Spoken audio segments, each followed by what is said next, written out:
Coach, split with the back-to-back defending champs last weekend, and a few more days here in practice to work on things. What's the mood been like, and where were the areas that maybe you needed to focus on this week?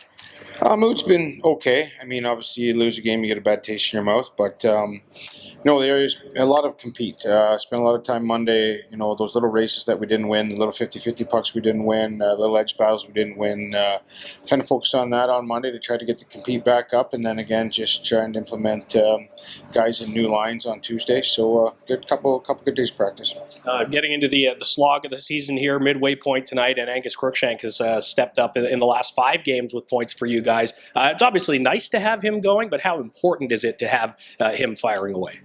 Well, it's very important for our group, and it's predictable. He's done it 3 years in a row now that he's led our team in goals at least, and he's doing his thing. He's rounding out his game, and now his assists weren't coming at the start of the year, but now he's moving the puck a little bit and getting rewarded with some assists. So the effort's going to be there every night from Angus, and he's getting some results, which is good to see.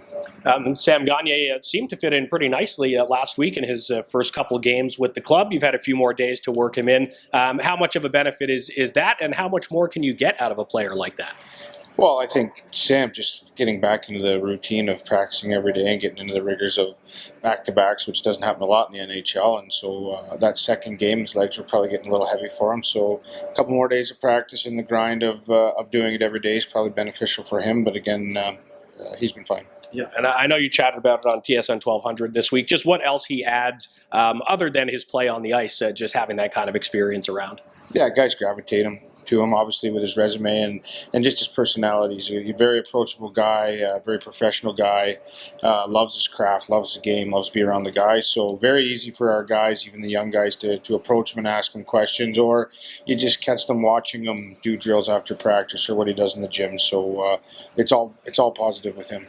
A couple more questions here with head coach Dave Bell. You also mentioned on TSN 1200 this week that Matt Sogard and Malcolm Subban are maybe a little bit of a ways away. You've got a rookie goaltender and a guy with not a pile of AHL games. How do you feel they've been kind of handling this added workload?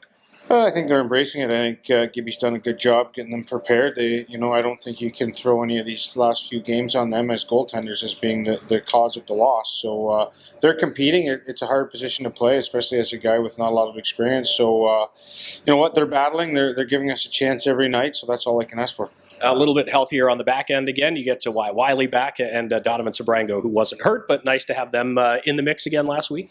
Yeah, it definitely gives us some depth back there. And Wiley had been out and actually hadn't even had a lot of practice time, so expect him to be better again this week with a few more practices. And Sabrango, wasn't playing a lot up there or even dressing, so good to get him some reps this week too. Lastly, what do you need to focus on tonight to be successful against a team like Hartford, who we don't see very often? It's typically what we say all the time when we don't have a division in our division. We got to get back to our identity. I think we got to get back to our compete, our pace, and really focus on our strengths and doing what we need to do to get the win.